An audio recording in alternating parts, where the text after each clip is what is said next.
personal power.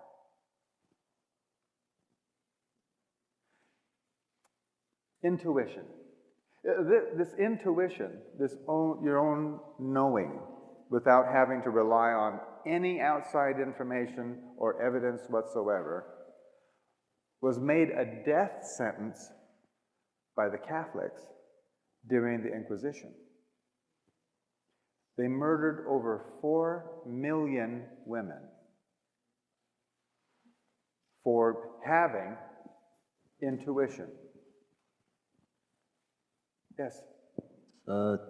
Just for the record, I'd like to say that there was a news story came over the media within, I think, about the last week, where the Pope was asking for forgiveness what the Catholic Church had done during the Inquisition. Well, should we go ahead and forgive him? I think so. I have to know where all the bodies are buried. Where the what? The bodies are buried. Oh, they're gone. Those 4 million women, anybody who professed to know something without first producing the actual physical evidence on how they came to know it was declared a witch. And they were burned and dragged and stabbed and they were persecuted. And as a result, intuition went out of style.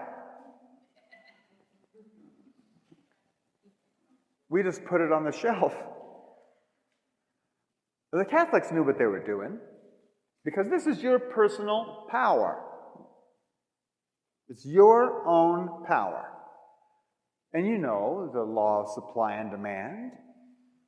If everybody's got power, then what's mine worth? If nobody's got power and I've got it, mine's worth a whole lot more. And that's what they were doing to everybody. And that caught on and has been brought forward to the situation we're in right now. And thank you, Pope, for asking for forgiveness. It's about time. Actually, it's perfect time, because we can now afford to forgive them, because there's a larger understanding of what has been going on over all this period. There is no fault here. There is a process. You know, Hitler, right here, was just doing his job. The Bushies right now, Bush and Rumsfeld, Ashcroft, all those guys, they're doing a great job. They really are. Anybody want their job?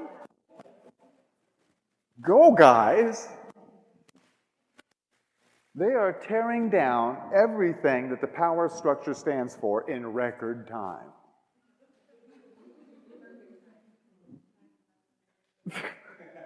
Go, guys. We got to get this stuff out of the way. And they're doing a wonderful job of it. Intuition. You know, we pay athletes a lot of money, don't we? To play silly games. Don't we? I mean, it's almost ludicrous, almost crazy how much we pay. Millions of dollars a year to go out and play a game? Are we nuts? Maybe not. Because, you see, these athletes, when they're out there,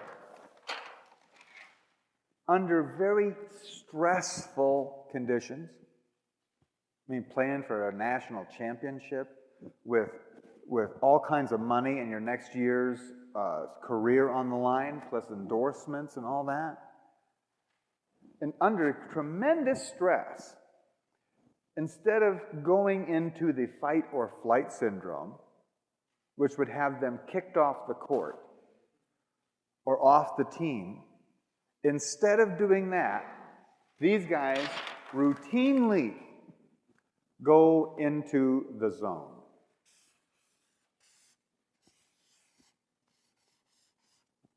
And they make the spectacular play.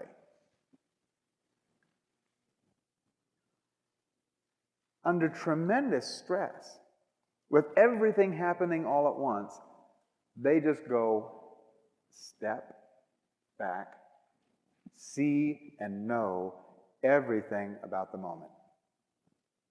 Have you read any of those interviews with the quarterbacks or the hockey players who see the play in slow motion? Have you heard about that? That's how they stay in the game. By being in the zone. Riding their intuition. There is no time to think about it. If you think about it, you've lost. When a quarterback starts thinking about the game, he's second string, third string, and out there making commercials. Being in the zone, being in their intuition, is why we pay them the money.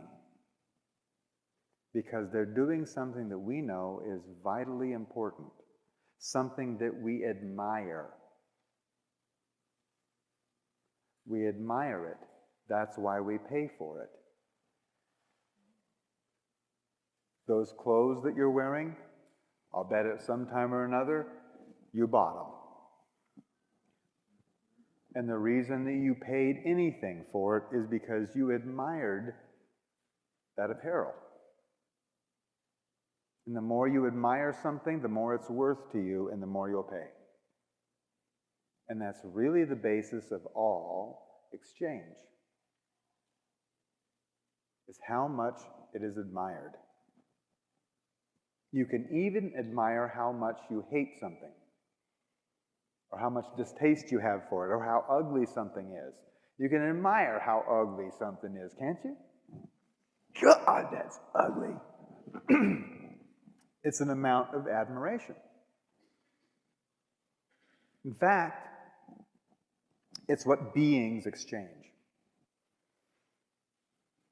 Beings exchange admiration rather than money or thoughts or communication. They really exchange admiration between one another. You want to know where economy is moving to? It's moving away from money, isn't it? And it's moving into the exchange of admiration rather than physical goods. But this intuition, being in the zone, is very, very important. And since we're all going to be going out of our minds, you'll still have one. You know? It's sort of like you still have, we still have bodies, you know, we're using those as a vehicle, you know. You'll still have a mind, and you can still add 2 and 2 and that kind of thing. But when it comes down to dealing with changes and the amount of rapid change that's coming, this is the only thing that will work. You will not have time to think it through. You will only have time to take the action. And when you're thinking, when you're using the mind, what's also in there is all the fears, doubts, worry. Okay? Big clue. How do you know it's your intuition and not your mind? Your intuition is always, no matter what the circumstance, and you guys that were in the accidents, remember? When you were engaged in your intuition, there was no fear.